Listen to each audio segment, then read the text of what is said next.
Family అంటే బరువు కాదురా. ఆ రిలేషన్షిప్ లో వాళ్ళ సపోర్ట్ ఉంటే ఏ గోల్ అయినా ఈజీగా అచీవ్ చేయొచ్చు.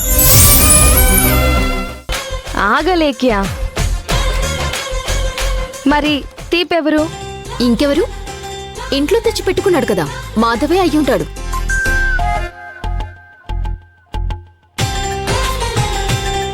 కాదు,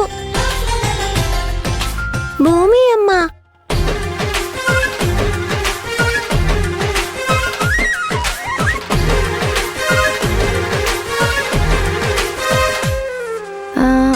అదేంటి? అవును, భూమి అమ్మ చాలా మంచిది.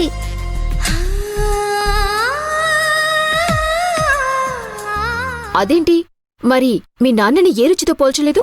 ఇవన్నీ కలిపితే ఉగాది పచ్చడి అవుతుంది కదా, అదే మా నాన్న.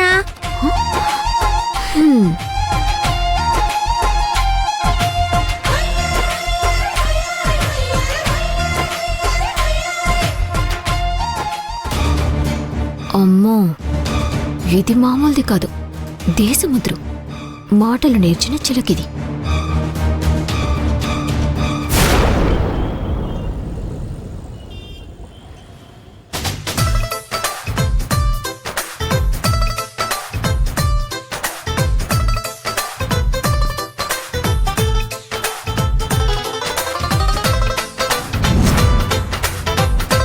వావ్, చూడటానికి భలే ఉంది. ఇప్పుడు ఈ ఉగాది పచ్చడి నేను తినచ్చా? తినొచ్చు. బాబా బాబా, ఆగండి ఆగండి. అంటే నేను పంతులు గారికి కబురు పెట్టాను.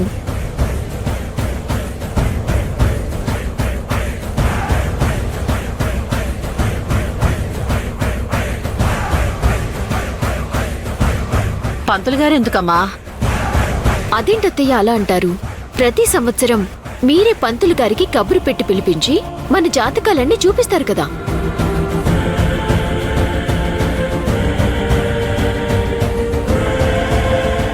ఈసారి మీరందరూ బాధలో ఉండి మర్చిపోయినా పెద్ద కోడలిగా అన్నీ గుర్తు పెట్టుకుని సంప్రదాయాన్ని కొనసాగించటం నా బాధ్యత కదత్తయ్య. అందుకే పంతులు గారికి కబురు చేశాను.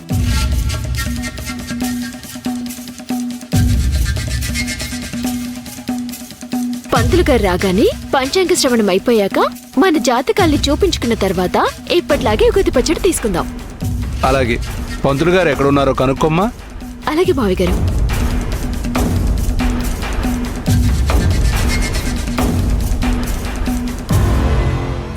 కొంచెం టైం పడుతుంది, వెయిట్ చేయి.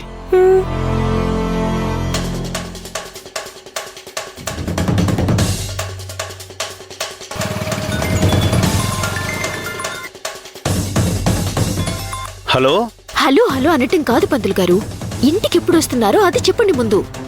అమ్మా, మన వీధి చివరే ఉన్నానమ్మా. మీరు ఫోన్ పెట్టేసరికి మీ కళ్ళ ముందు ఉంటాను.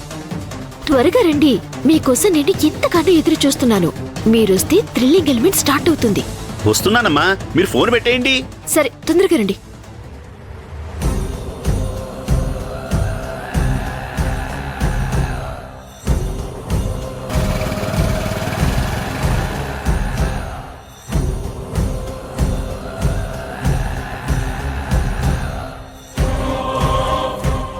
రండి.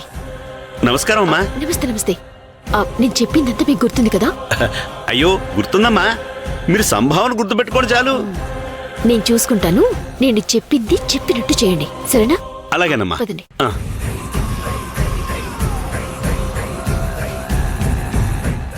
క్షమించాలమ్మా, కాస్త ఆలస్యమైంది. నూతన సంవత్సరం కదా, అమ్మవారికి పూజ చేసుకుని వచ్చేసరికి కాస్త ఆలస్యమైంది. అయ్యో పర్లేదు పంతులు గారు, కూర్చోండి.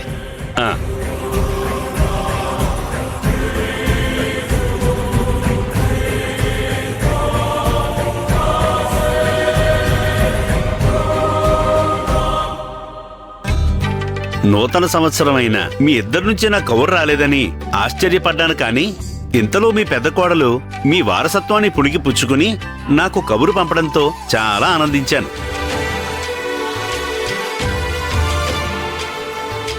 అప్పుడే అనుకున్నాను, శ్రీ పరాభవనామ సంవత్సరం మీకు చాలా బాగా కలిసొస్తుందని.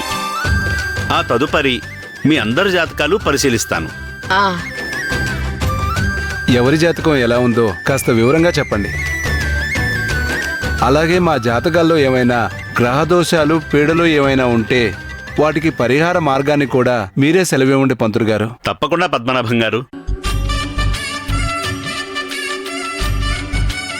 ముందుగా ఈ ఇంటి మహాలక్ష్మి అయిన మీ కూతురు మహాలక్ష్మి నుంచి మొదలు పెడతాను. మహాలక్ష్మి శంకర్ల జాతకం చాలా బాగుంది.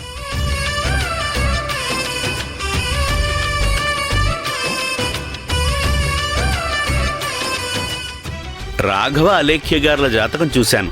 ఈ సంవత్సరం వీరి జాతకం చాలా బాగుంది.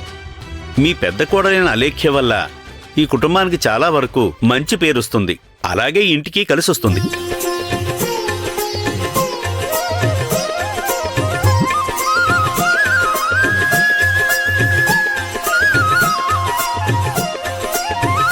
అవును, ఇందాక నుంచి చూస్తున్నాను. ఈ పాప ఎవరు?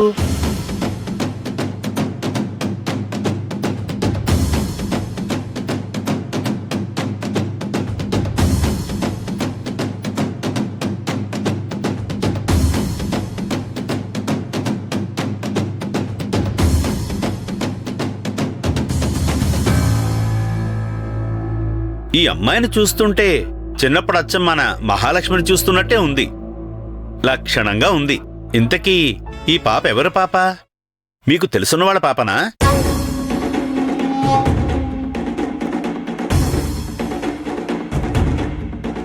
పాప పేరు, పుట్టిన నక్షత్రం, రాశిఫలం ఇవన్నీ చెప్తే నేను పాప జాతకం చూసి చెప్తాను.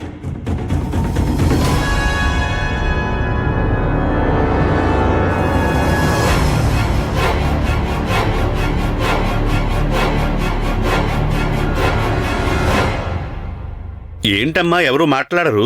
పాప రాశి కూడా ఎవరికీ తెలీదా? తెలుసు పంతులు గారు.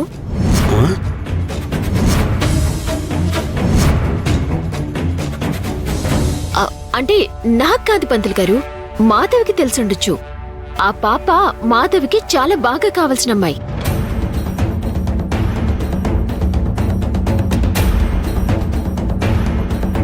మాధవ,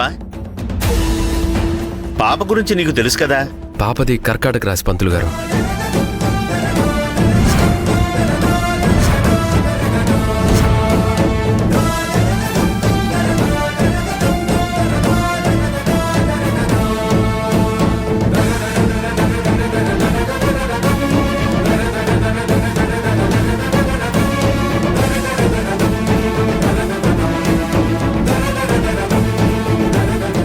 ఈ రాశి వారికి ఈ సంవత్సరమంతా మిశ్రమ ఫలితమే ఉంది.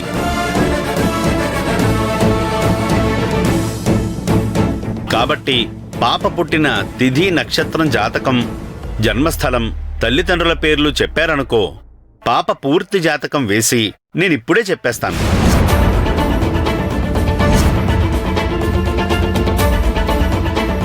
దాన్ని బట్టి ఏదైనా హోమాలు, యాగాల్లాంటివి ఉంటే మీరు వెంటనే చేయించచ్చు కూడా.